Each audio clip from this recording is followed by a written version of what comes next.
সাত জেলায় হামের প্রাদুর্ভাব, ময়মনসিংহে ৫ শিশুর মৃত্যু, রাজশাহীতে লক্ষণ নিয়ে মারা গেছে ২৯ শিশু, রোগীর চাপে অনেক হাসপাতালে শয্যা সংকট। চুয়াডাঙ্গায় ফুয়েল কার্ডে লাইনে দাঁড়ানো নিয়ে মারামারি, রেশনিং ফুয়েল কার্ড আর সময় বেঁধে দিয়ে পরিস্থিতি নিয়ন্ত্রণের চেষ্টা।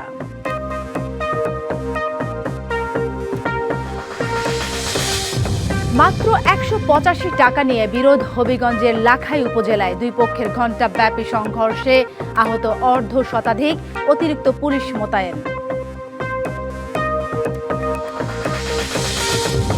এবং সুনামগঞ্জের হাওড়ের গ্রামীণ সড়কে অস্থায়ী ফসল রক্ষা বাঁধের নামে কোটি কোটি টাকা খরচ হলেও কাজে আসেনি ক্ষতিগ্রস্ত কৃষক। এবারে জানাবো খবরের বিস্তারিত। আপনাদের সাথে আছি সালিহা পারভিন সাথী। দেশে আবারও উদ্বেগজনক হারে বাড়ছে হামের সংক্রমণ। স্বাস্থ্য অধিদপ্তর বলছে অন্তত ৭ জেলায় বড় আকারে ছড়িয়ে পড়েছে এই সংক্রামক রোগ। রোগীর চাপে অনেক হাসপাতালে দেখা দিয়েছে শয্যা সংকট। দ্রুত ব্যবস্থা না নিলে শিশুদের জন্য ঝুঁকি আরও বাড়তে পারে। উদ্বেগজনক হারে হামের সংক্রমণ বাড়ায় আতঙ্কিত শিশুদের অভিভাবকরা। ময়মনসিংহের মিনারা টানা ৫ দিন ধরে ভুগছে হাম রুবেলা ভাইরাসের সংক্রমণে জ্বর ও ঠান্ডায়। শ্বাসকষ্ট কমলেও কাটেনি শঙ্কা। গৌরীপুরের শিশু রাশিদুল ইসলাম কয়েকদিন আশঙ্কাজনক অবস্থায় থাকার পর রবিবার থেকে তার অবস্থার কিছুটা উন্নতি হয়। তবে রাশিদুলের পরিবারের পুরো ঈদই এবার মাটি হয়ে গেছে। যে সতর্ক থাকবেন, যে যাতে এই বাচ্চাগুলা নিয়ে যাতে বাহিরে না যান, এটার জন্য আঙ্গিরে ওয়ার্ডে দিয়ে দিচ্ছে। ধারণ ক্ষমতার চেয়ে কয়েকগুণ বেশি রোগী হওয়ায় এক বিছানায় একাধিক শিশুকে চিকিৎসা নিতে হচ্ছে। চিকিৎসা ভালো হয়েছে, চিকিৎসা ডাক্তারের ভালোভাবে পরামর্শ দিতেছে, চিকিৎসা পাইতেছে, ওষুধ খাওয়াইতেছে, আল্লাহর রহমতে একটু সুস্থ হয়েছে। জ্বর ছিল প্রচুর, এখন জ্বরটা নাই, আর প্রস্রাব আটকে গেছিল। প্রথম জ্বর থেকে পরে হাম বেরোয়, পরে মেডিকেল নিয়ে আসি। পরিস্থিতি সামাল দিতে হাসপাতাল কর্তৃপক্ষ ৩টি মেডিকেল টিম গঠন করেছে, চালু করেছে বিশেষ হাম কর্নার। ক্রিটিক্যাল কেসগুলোই আমাদের এখানে সবসময় ভর্তি হয়, সুতরাং ক্রিটিক্যাল কেসের ক্ষেত্রে আমরা মৃত্যুহারকে খুব অস্বাভাবিক এটাকে বলতে পারছি না।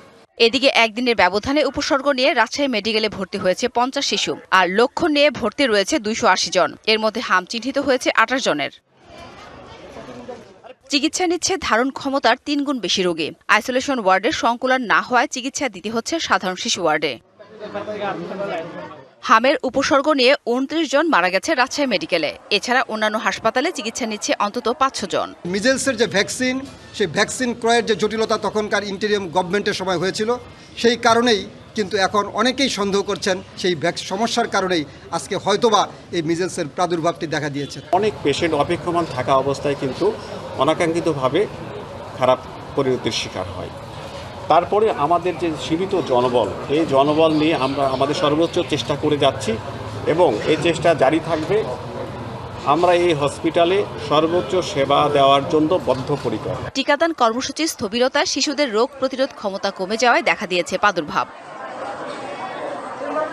হাম ছড়িয়েছে চাঁপাইনবাবগঞ্জ, নাটোর ও যশোরেও। ৩ মাসে চিকিৎসা নিয়েছে ৬ শতাধিক শিশু। জান্নাত সাথী, ডিবিসি নিউজ ডেস্ক। আরএফএল ওয়াট্রো যত্নে রাখতে চান, ইনসেক্ট রিপেলেন্ট মাস্টার ব্যাচ যুক্ত আরএফএল ওয়াট্রো কাপড় যত্নে রাখার নাম্বার 1 সলিউশন। জ্বালানি তেলের সংকট মোকাবেলায় বিভিন্ন জেলায় কার্যকর উদ্যোগ নেওয়া হয়েছে। রেশনিং ফুয়েল কার্ড আর সময় বেঁধে দিয়ে পরিস্থিতি নিয়ন্ত্রণের চেষ্টা চালাচ্ছে প্রশাসন। কালোবাজারে বন্ধে ডিপোতে মোতায়েন রয়েছে বিজিবি। চুয়াডাঙ্গায় ফুয়েল কার্ড নেওয়ার সময় লাইনে দাঁড়ানোকে কেন্দ্র করে মারামারির ঘটনা ঘটেছে।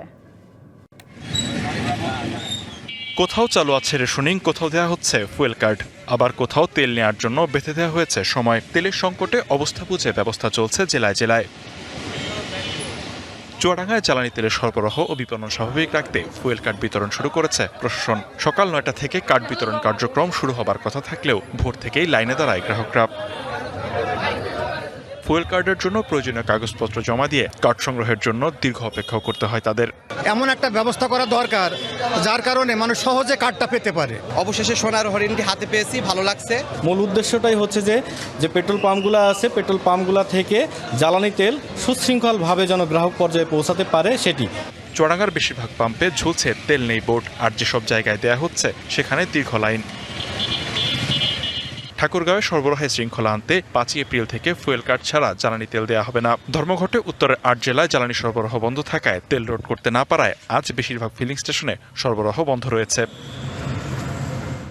লালমনিরহাটের 27টি পাম্পের বেশিরভাগই অকটেন শূন্য। পেট্রোল মিললেও তার নির্দিষ্ট কোটায় জনপ্রতি মাত্র 100 টাকার বেশি তেল দিচ্ছে না কর্তৃপক্ষ। পাম্পে না পাওয়া গেলেও খোলা বাজারে চড়া দামে তেল বিক্রির অভিযোগ করছেন চালকরা। প্রশাসনের বিষয়ে হস্তক্ষেপ করে তাহলে সিন্ডিকেট ভেঙে গেলে জনগণ স্বাচ্ছন্দ্যে তেল পাবে। এইভাবে তেল নেওয়ার জন্য লাইনের পর লাইন দাঁড়িয়ে থাকা, এটা কিন্তু খুবই দুঃখজনক ঘটনা। ডিজেল না পেয়ে বোরো চাষের সেচ ও হাল চাষ নিয়ে দিশেহারা অবস্থা। নরসিংদীতে অধিকাংশ পাম্পে পেট্রোল অক্টেনের সরবরাহ না থাকায় বিক্রি বন্ধ রাখা হয়েছে। চালকরা বিভিন্ন পাম্পে ঘুরেও তেল পাচ্ছেন না। 4 ঘন্টা এই সুলতানা ফিলিং স্টেশনে দাঁড়িয়ে থেকে 200 টাকার তেল নিলাম। এখন গেলাম পৌরসভার সামনে, তেল পাওয়াই যাচ্ছে না। এরকম বলতে গেলে এখন আসি, এখন কোনো তেল নাই। বলতেছে যে গাড়ি আসলে দিবে, গাড়ি কখন আসে না আসে তার কোনো সিউরিটি পাচ্ছি না। চাহিদা অনুযায়ী তেল পাওয়া গেলেও উপজেলার ছোট পাম্পগুলো বন্ধ থাকায় তার চাপ পড়েছে জেলায়। প্রতিদিনই দেখা যায় তেল দিচ্ছে, কিন্তু তারা তেল কোথায় নিচ্ছে এটা আমরা বুঝতে পারতেছি। যেখানে তেল নাই এটার ঘাটতিটা তো এখান থেকে দিচ্ছে, সেটাও আমাদের উপর চাপ পড়ছে। সিলেটে জ্বালানি তেলে অনিয়ম ঠেকাতে 2টি ডিপোতে সার্বক্ষণিক পাহারায় বিজিবি মোতায়েন করা হয়েছে। আমাদের এখানে 24/7 এখানে ডিউটি আছে। তাদের নিজস্ব নিরাপত্তা ব্যবস্থা যেগুলো রয়েছে তাদের সাথে আমরা সমন্বয় করে এখানে জ্বালানি তেলের যে সরবরাহ এটা নিশ্চিত করছি। সীমান্তে জ্বালানি তেল পাচার, অবৈধ পরিবহন ও মজুত বন্ধে টহল বাড়িয়েছে বিজিবি। সংসারের একমাত্র অবলম্বন স্বামীকে হারিয়ে পাগল প্রায় আফিয়া। 3.5 বছরের নামিরা বুঝতে পারছে না বাবার কখনো ফিরে আসবে না। নড়াইলে ট্রাক চাপা পেট্রোল পাম্প ম্যানেজার নাহিদের মৃত্যুর পর শোকে স্তব্ধ স্বজন ও গ্রামবাসী। পরিকল্পিত এই হত্যাকাণ্ডে বিচার চান সবাই। স্বামী নাহিদ, স্ত্রী আফিয়া এবং তাদের একমাত্র শিশু নামিরার এই ছবি এখন কেবলই স্মৃতি। স্বামী নাহিদই ছিলেন একমাত্র উপার্জনক্ষম ব্যক্তি। ছোট সন্তানকে নিয়ে দিশেহারা আফিয়া বেগম। নাহিদের মা শিউলি বেগমের আহাজারিতে এলাকার আকাশ বাতাস ভারী হয়ে উঠেছে। ছেলে হত্যার দ্রুত বিচার চান তিনি।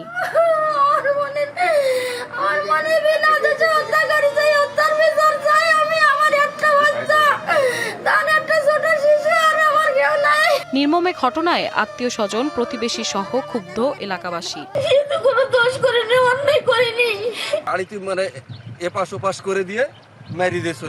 এদিকে অভিযুক্ত ট্রাক চালক সুজাত মোল্লাদের বাড়িতে গিয়ে কাউকে পাওয়া যায়নি। সুজাতের ছিল খাপছাড়া জীবন। তার টিকটক ভিডিওতে আছে সেই প্রমাণ। ম্যানেজারের নির্মম মৃত্যুর পর পাম্পের নিরাপত্তায় সব ধরনের পদক্ষেপ নেওয়ার কথা জানান নির্বাহী কর্মকর্তা। আমরা ওনাদের নিরাপত্তার বিষয়টা আমরা গুরুত্ব সহকারে দেখছি। ভবিষ্যতে যাতে এরকম ঘটনা না ঘটে আমরা প্রয়োজনীয় ব্যবস্থা নেব। নড়াইলে ট্রাকের তেল দিতে না পারায় ক্ষুব্ধ হয়ে পেট্রোল পাম্প ম্যানেজার নাহিদকে ট্রাক চাপা দিয়ে হত্যা করা হয়। এ ঘটনায় আহত পাম্পের কর্মচারী জিহাদ মোল্লাকে ঢাকা মেডিকেল কলেজ হাসপাতালে ভর্তি করা হয়েছে। DBC news desk. হবিগঞ্জের লাখাই উপজেলায় মাত্র 185 টাকা নিয়ে বিরোধের জেরে দুই পক্ষের সংঘর্ষে প্রায় অর্ধশতাধিক আহত হয়েছেন।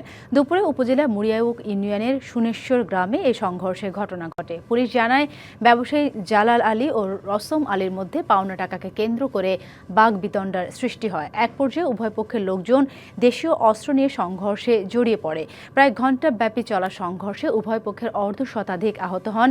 আহতদের লাখাই উপজেলা স্বাস্থ্য কমপ্লেক্সে ভর্তি করা হয়েছে। খবর পেয়ে লাখাই থানা পুলিশ ঘটনাস্থলে পৌঁছে পরিস্থিতি নিয়ন্ত্রণে আনে। সুনামগঞ্জের হাওরের গ্রামীণ সড়কে অস্থায়ী ফসল রক্ষা বাঁধের নামে ব্যয় হয়েছে কোটি কোটি টাকা। তবে সেই টাকা ভেসে গেছে জলে, আসেনি স্থায়ী সমাধান। ক্ষতিগ্রস্ত হচ্ছেন কৃষক। বরাবরের মতোই কার্যকর ব্যবস্থা নেওয়ার আশ্বাস প্রশাসনের।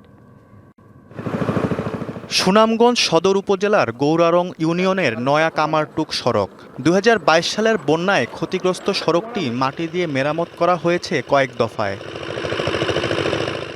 তবে স্থায়ীভাবে মেরামতের কোনো উদ্যোগ না নেয়ায় পরের বর্ষাতেই আবার সড়কটি ফেরে পুরনো রূপে। মাটি গিয়ে ক্ষতিগ্রস্ত হয় আশপাশের ফসলি জমি। গত কয়েক বছর ধরে এই বাঁধ সংস্কারে যে অর্থ ব্যয় হয়েছে তা দিয়ে অনায়াসেই সড়কটি স্থায়ীভাবে সংস্কার করা যেত। এজন্য অব্যবস্থাপনা আর অনিয়মকেই দুষছেন ভুক্তভোগীরা। আইলো 4 লাখ টাকার কাম, 1 লাখ টাকা 2 লাখ টাকার কাম করাইলো, বাকি দিয়ে তো তারা আত্মসাৎ হইল। প্রতি বছর অনেক বরাদ্দ আসে, বেরিবাদের জন্য, কিন্তু ওরা ঠিক মতো কাজ করে না। শুধু এই সড়ক নয়, সুনামগঞ্জের হাওর এলাকার প্রায় প্রতিটি সড়ক ও ফসল রক্ষা বাঁধের একই গল্প। বছর বছর মেরামতে ব্যয় হয় কোটি কোটি টাকা, তবে কাজের কাজ হয় না কিছুই। আমরা কোনো সলামত স্থায়ী কোনো জায়গা নাই, বর্ষাকালে পানি আসলেই ভাঙ্গে লইয়া যায়। যেহেতু আপনার ফাঁকা রাস্তা আছেন, প্রতি বছর পানি ভাঙ্গা নেয়, তারা খালি বরাট হয়ে যায়, তারা ফাঁকা রাস্তার কামটা করে না। সাধারণ জনগণের যে মতামত, এটা পার্মানেন্ট রাস্তা হওয়াটা জরুরি দরকার। হ্যাঁ, এটা প্রতি বছর এই পানি উন্নয়ন বোর্ডের মাধ্যমে যে পিআইসিগুলো করা হয়, এটা কোনো দরকার নাই, এটা অযথা একটা লুটপাট। তবে জেলা প্রশাসক আশ্বাস দিলেন সবার সাথে আলোচনা করে এই বিষয়ে কার্যকর ব্যবস্থা গ্রহণ করা হবে। তো এই বিষয়টা আমি জানলাম, আমি আমাদের জেলা উন্নয়ন সমন্বয় সবাই এটা নিয়ে আলোচনা করব। এলজিডি যদি এই রাস্তাটা একটু আরসিসি করে দিতে পারে বা সিসি করে দিতে পারে, তাহলে পরে হয়তো স্থায়ী রাস্তা হয়ে যাওয়ার সম্ভাবনা খুব বেশি। হাওর অঞ্চলের জীববৈচিত্র্য ও ফসল রক্ষায় প্রশাসন আরও উদ্যোগী হবে, এমনটাই প্রত্যাশা স্থানীয়দের। DBC news desk. সুনামগঞ্জের দেখার হাওরের বড় জমির জলাবদ্ধতা নিরসনের দাবিতে মানববন্ধন করেছেন 18 গ্রামের কৃষক। সকালে সদর উপজেলার দেখার হাওরে উত্তরপাড়ে এই মানববন্ধন হয়। মানববন্ধনে বক্তারা বলেন, অপ্রয়োজনীয় বাঁধের কারণে হাওরে জলাবদ্ধতার সৃষ্টি হয়েছে। এতে অন্তত 18 গ্রামের হাজারো কৃষকের শতাধিক হেক্টর জমির বোরো ধান পানির নিচে তলিয়ে গেছে। দ্রুত জলাবদ্ধতা নিরসনে প্রয়োজনীয় ব্যবস্থার দাবি জানান কৃষকরা। চাঁপাইনবাবগঞ্জের শিবগঞ্জ উপজেলা থেকে 9 কেজি 150 গ্রাম গান পাউডার সহ বোমা তৈরির সরঞ্জাম উদ্ধার করেছে র্যাব। সোমবার ভোররাতে ঘোড়াপাখিয়া ইউনিয়নের কুথানিপাড়া গ্রামে এই উদ্ধার অভিযান চালানো হয়। র্যাব জানিয়েছে, হজরত মাস্টারের আমবাগানে অভিযান চালিয়ে এসব গান পাউডার ও বোমা তৈরির সরঞ্জাম উদ্ধার করা হয়। এই ঘটনায় শিবগঞ্জ থানায় একটি মামলা করা হয়েছে, তবে এখনও কাউকে আটক করা সম্ভব হয়নি। সিরাজগঞ্জে আলাদা অভিযানে 13,15,000 টাকার জাল নোট সহ 2 জনকে গ্রেপ্তার করা হয়েছে। দুপুরে প্রেস ব্রিফিংয়ে র্যাব জানায়, হাটি কুমরুল অভিযান চালিয়ে নগদ 51,000 টাকা জাল নোট সহ 2 জনকে গ্রেপ্তার করা হয়। পরে তাদের দেওয়া তথ্যের ভিত্তিতে হাকিম শেখের বাড়ি থেকে 12,64,000 টাকা জাল নোট ও নোট তৈরির রং উদ্ধার করা হয়। ঈদুল আজহার বাজারে ছাড়ার জন্য জাল নোট প্রস্তুত করা হয়েছিল জানিয়েছে র্যাব। ফরিদপুরে স্ত্রীকে কেরোসিন দিয়ে পুড়িয়ে হত্যার দায়ে স্বামীর আমৃত্যু কারাদণ্ড দিয়েছে আদালত। এদিকে জামালপুরে স্ত্রীকে হত্যার অভিযোগে স্বামীর মৃত্যুদণ্ড দিয়েছে আদালত। ফরিদপুরে 50,000 টাকা যৌতুক চেয়ে না পেয়ে স্ত্রী জ্যোৎস্না বেগমের গায়ে কেরোসিন ঢেলে আগুন লাগিয়ে দেয় স্বামী রাশেদ। চিকিৎসাধীন অবস্থায় ঢাকা মেডিকেলে মারা যান জ্যোৎস্না। 6 বছর পর নারী ও শিশু নির্যাতন দমন ট্রাইব্যুনালের বিচারক রাশেদের আমৃত্যু কারাদণ্ড দেয়। এদিকে 2022 সালে জামালপুরে 20,000 টাকা যৌতুকের জন্য স্ত্রী সুজানা আক্তারকে হত্যা করে স্বামী আমিনুল। এই ঘটনায় সকালে স্বামী আমিনুলের মৃত্যুদণ্ডের আদেশ দিয়েছে আদালত। পাশাপাশি 50,000 টাকা অর্থদণ্ড দেওয়া হয়। সারা দেশের মতো বন্দরনগরে চট্টগ্রামেও চোখ রাঙাচ্ছে সংক্রামক ব্যাধি হাম। গত 10 দিনে হামের উপসর্গ নিয়ে প্রাণ হারিয়েছেন 5 জন। বিভিন্ন হাসপাতালে চিকিৎসাধীন 25 শিশু, যাদের মধ্যে 6 জনের অবস্থা আশঙ্কাজনক হওয়ায় রাখা হয়েছে আইসিইউতে। পরিস্থিতি মোকাবিলায় বিশেষ বেড ও আইসোলেশন ইউনিট প্রস্তুত করা হয়েছে। টানা 5 দিন ধরে জ্বরে আক্রান্ত 2 মাস বয়সী সাদ বিন আজিজকে নোয়াখালী ও ঢাকা ঘুরে নিয়ে আসা হয় চট্টগ্রাম মা ও শিশু হাসপাতালে। গত কয়েকদিন ধরে হাসপাতালটির আইসিইউতে চিকিৎসা চলছে তার। হামের উপসর্গের পাশাপাশি নিউমোনিয়া থাকায় চিকিৎসকদের পর্যবেক্ষণে রাখা হয়েছে। জ্বর হওয়ার পরের দিন থেকে ওর পুরা শরীরে বিচি পুরা শরীরে বিচি। এখন জ্বর পড়তেছে না ওর, 104, 105। প্রথমে র্যাশটা হয়েছিল, র্যাশের পরে জ্বর হয়েছিল, এরপর ও শ্বাসকষ্ট, কাশি, চোখগুলো 2 দিন পুরাই বন্ধ ছিল। বেশ কিছুদিন ধরেই চট্টগ্রামে উদ্বেগ বাড়াচ্ছে হাম। গত 10 দিনে এই রোগের উপসর্গ নিয়ে মারা গেছে 5 শিশু। এর মধ্যে চট্টগ্রাম মা ও শিশু হাসপাতালেই প্রাণ হারিয়েছে 3 জন। আক্রান্তদের অনেকের অবস্থার অবনতি হওয়ায় নিতে হচ্ছে নিবিড় পর্যবেক্ষণ কেন্দ্রে। নিশ্চিত হাম কোনো রোগী মারা যায়নি। আমরা কয়েকজন রোগী মারা গিয়েছে, সেটা সন্দেহজনক হাম রোগী মারা গেছে। আমাদের যথেষ্ট ভ্যাকসিন অ্যাভেলেবেল আছে এবং আমাদের প্রত্যেকটা হাসপাতালে আমাদের হামের চিকিৎসার জন্য লজিস্টিক শুরু করে এবং ডাক্তার, ম্যান পাওয়ার সব কিছু আমাদের প্রস্তুত আছে। আমাদের আশা করি আমরা এই পরিস্থিতি আমরা মোকাবেলা করতে পারব। চট্টগ্রাম মা ও শিশু হাসপাতালের আইসিইউতে ভর্তি 7 জন, এর মধ্যে একজনের অবস্থা আশঙ্কাজনক। আমরা অনুমান বা সন্দেহ করতে পারি যে এটা হাম হতে পারে। তো সেই বিবেচনায় আমাদের এখানে বর্তমানে আইসিইউতে 7 জন রোগী আছে, আর ওয়ার্ডে বাকি 2 জন আছে। তো আইসিইউর রোগীগুলো ওদের অবস্থা একটু অসুবিধা আছে। আতঙ্কিত না হয়ে শিশুদের পুষ্টির দিকে বাড়তি নজর দেওয়ার পরামর্শ বিশেষজ্ঞদের। আপনারা যখনই জ্বরের সাথে এরকম র্যাশ দেখতে পাবেন অবশ্যই ডাক্তারের শরণাপন্ন হবেন, কারণ র্যাশ তো অনেক কারণে আসে, অনেক সময় ডেঙ্গুর কারণেও আসতে পারে। যখনই জ্বর পাবেন, আমার কথা হচ্ছে যে র্যাশ দেখতেও পান, প্রথমে বিন্দুমাত্র আপনারা ঘাবড়াবেন না। এটার জন্য যেটা করতে হয়, বেসিক্যালি একটু সিমটোমেটিক ট্রিটমেন্ট দিলে কিন্তু ম্যাক্সিমাম বাচ্চা কিন্তু ভালো হয়ে যায়। পরিস্থিতি মোকাবেলায় সার্বিক প্রস্তুতির কথা বলছে চট্টগ্রামের স্বাস্থ্য বিভাগ। Mujibul Haque, DBC news, Chattogram. Bangladesh petroleum কর্পোরেশনের তেলের সরবরাহ স্বাভাবিক ও পর্যাপ্ত মজুতের দাবি করলেও বাস্তবে উল্টো চিত্র বন্দর নগরী চট্টগ্রামে। নগরীর বেশিরভাগ ফিলিং স্টেশনে জ্বালানি শূন্য, যে 2-1টি পাম্প খোলা আছে সেখানে দেখা যাচ্ছে যানবাহনের দীর্ঘ সারি। পর্যাপ্ত তেল না পেয়ে একদিকে যেমন বিপাকে রাইড শেয়ারিং চালকরা, অন্যদিকে বন্ধ হওয়ার উপক্রম দূরপাল্লার গণপরিবহন।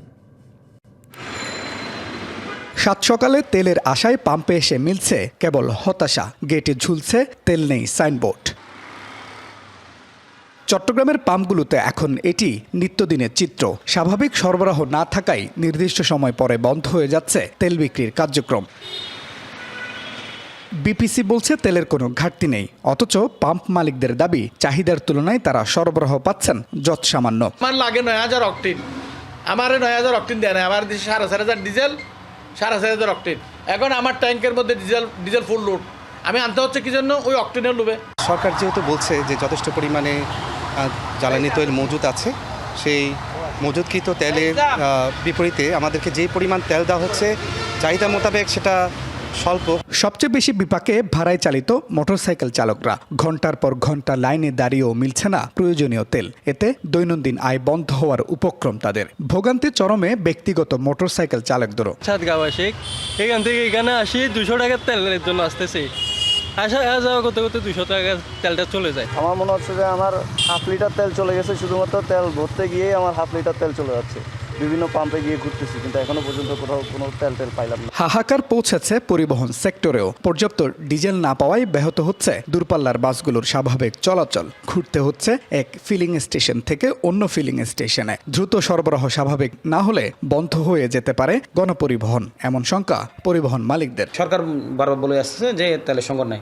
আমরা মনে করতে সংকট নাই, কিন্তু এখানে আসলে তেল যে সরবরাহ হচ্ছে এটা যথাযথ প্রক্রিয়ায় সরবরাহ হচ্ছে না। যে কোনো সময় হয়তো যদি আমাদের তেলের সংকট থাকে তাহলে গণপরিবহন ক্লাস করবে। তেল সরবরাহে কোথাও কোনো গলত আছে নাকি কৃত্রিম সংকট তৈরি করা হচ্ছে, সেই প্রশ্ন এখন সাধারণ মানুষের। মধ্যপ্রাচ্যের যুদ্ধের সংঘাতে দেশের তেলের বাজারে তৈরি হওয়া এই অস্থিরতা কাটাতে দ্রুত কার্যকর পদক্ষেপ নেয়ার দাবি তাদের। Mujibul Haque, DBC news, Chittagong. জ্বালানি তেল মজুত ও পরিমাপে কম দেওয়ার অভিযোগে চট্টগ্রামের আনোয়ারায় জাকারিয়া ফিলিং স্টেশনকে 1 লাখ টাকা জরিমানা করেছে ভ্রাম্যমাণ আদালত। দুপুরে টোল রোড এলাকায় জেলা প্রশাসনের নির্বাহী ম্যাজিস্ট্রেট SM আমিরুল মুস্তফার নেতৃত্বে অভিযান পরিচালিত হয়। নির্বাহী ম্যাজিস্ট্রেট জানান, প্রতিষ্ঠানটি জ্বালানি তেল মজুত করে কৃত্রিম সংকট তৈরির মাধ্যমে অনিয়মে জড়িত ছিল। পাশাপাশি তারা ভোক্তা অধিকার সংরক্ষণ আইন লঙ্ঘন করেছে। মজুতদারি ও কারসাজি বন্ধ করতে এই ধরনের অভিযান অব্যাহত থাকবে।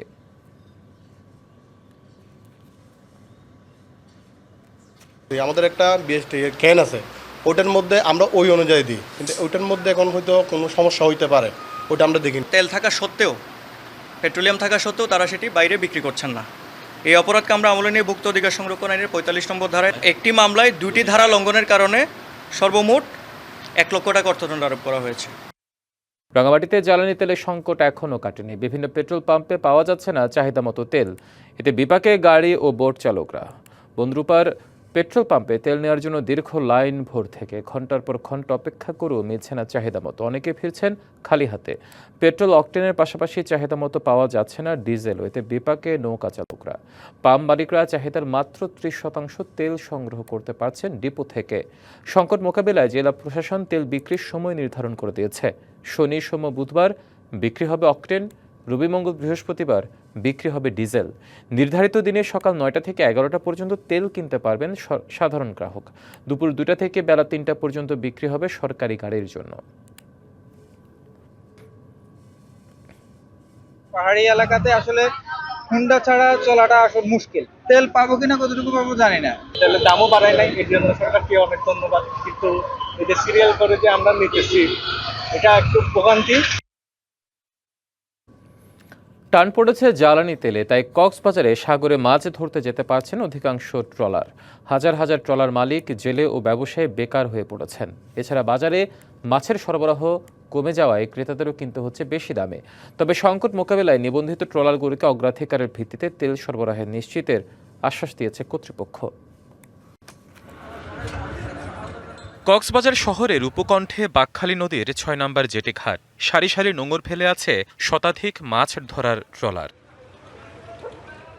শুধু এই ঘাটেই নয়, বাকখালী নদীর নুনিয়ার ছড়ার BIWTA জেটি ঘাট, মৎস্য অবতরণ কেন্দ্র ঘাট, মাছির ঘাট, কস্তুরী ঘাট ও নাজিরারটেক ঘাটে নোঙর ফেলে অবস্থান করছে অসংখ্য ট্রলার। একই দৃশ্য জেলার কুতুবদিয়া, মহেশখালী, উখিয়া ও টেকনাফ উপকূলের সবকটি ঘাটে। জেলায় সোয়া 5,000-এর বেশি সাগরে মাছ ধরার ট্রলার রয়েছে। এর মধ্যে নিবন্ধিত ট্রলার 1700-এরও বেশি। সমুদ্রগামী ট্রলারে তেল সরবরাহে অনুমোদিত বার্জ স্টেশনের সংখ্যা 17টি। সবগুলোতেই আছে মজুদ সংকট। তেল সংগ্রহ করতে প্রতিদিন শত শত ট্রলার ভিড় করলেও মাঝিরা ফিরে যাচ্ছেন হতাশ হয়ে। বেশিরভাগ ট্রলার সাগরে যেতে না পারায় জীবন জীবিকা নিয়ে চরম দুর্ভোগে হাজারো জেলে, শ্রমিক ও ব্যবসায়ী। 10 লিটার 20 লিটার তেল লাগে, 20 লিটার লাগে, 5 লিটার আমার তেল লাগবে। আমি ব্যবসা করি না, ঘরের ফ্যামিলি নিয়ে খাইতে পারছে না, ওর সাগরে যাইতে পারছি না আমরা তেলের জন্য। সরবরাহ কমে যাওয়ায় বাজারে মাছের দামে লেগেছে আগুন। তেল নাই, সেই জন্য বুট বাইর করতে পারে না। তো এখন আপনার কমে গেছে, চোরা দাম আছে মাছের, মাছও নাই সাগরে। এই জ্বালানি সংকটের কারণে আমাদের যারা ব্যবসায়ীরা রয়েছি এবং বিভিন্ন শ্রমিকরা রয়েছি অনেক সংকটের মধ্যে আছে। মাছ নেই, মাছের আমদানি খুবই কম, আর যা আছে এগুলো দামও অনেক বেশি। সম্প্রতি একটা খুব খারাপ দিন যাচ্ছে এই মৎস্য সেক্টরের মধ্যে। আগে প্রতিদিন 7 থেকে 10টি তেল বোঝাই লরি বার্জ স্টেশনে আসলেও এখন মিলছে একটি গাড়ি। চাহিদা মতো সরবরাহ না থাকায় সংকট তীব্র হচ্ছে। বন্ধ আছে কয়েকটি বার্জ স্টেশনও। আগে যদি 10 গাড়ি আসতো, এখন 1 গাড়ি আসতেছে না। আমরা তেলের জন্য সংকট পড়ে গেছি। আমরা আজকে সাগরে যাওয়ার টাইম, আমরা সাগরে যেতে পারতেছি না।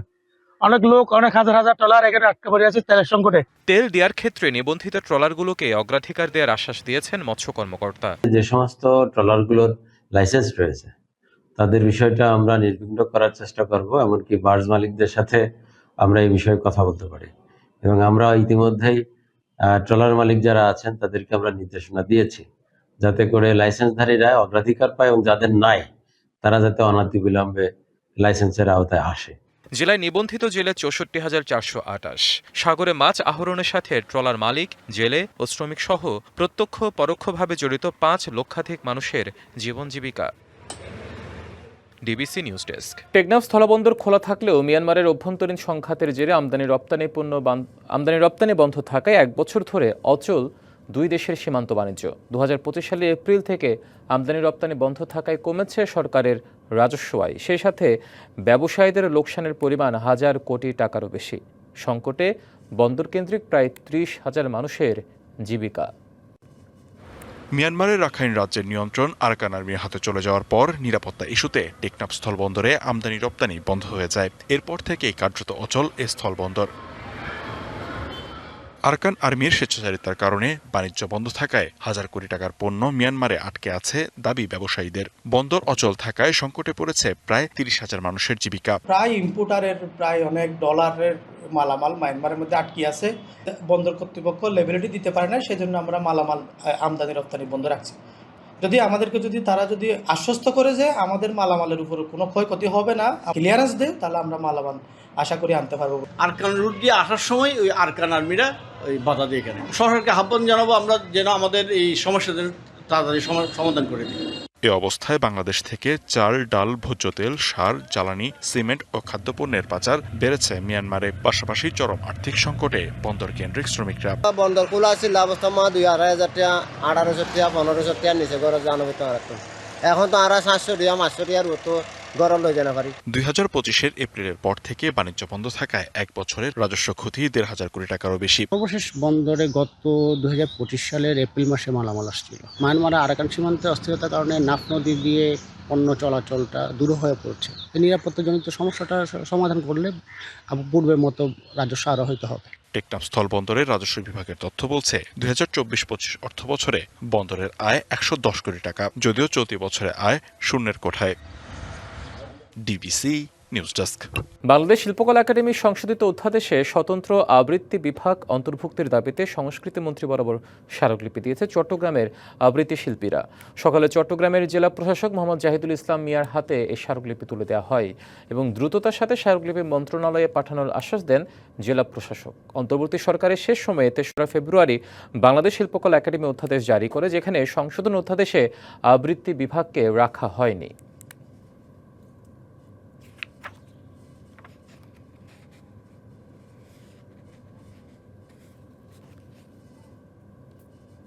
ডিবিসি সারা বাংলা সংবাদে এই ছিল এখনকার মতো। ডিবিসি নিউজের সংবাদগুলো পড়তে ভিজিট করুন dbcnews.tv আর ভিজিট করুন ডিবিসির ফেসবুক পেজ এবং ইউটিউব চ্যানেল। ডিবিসির সঙ্গেই থাকুন।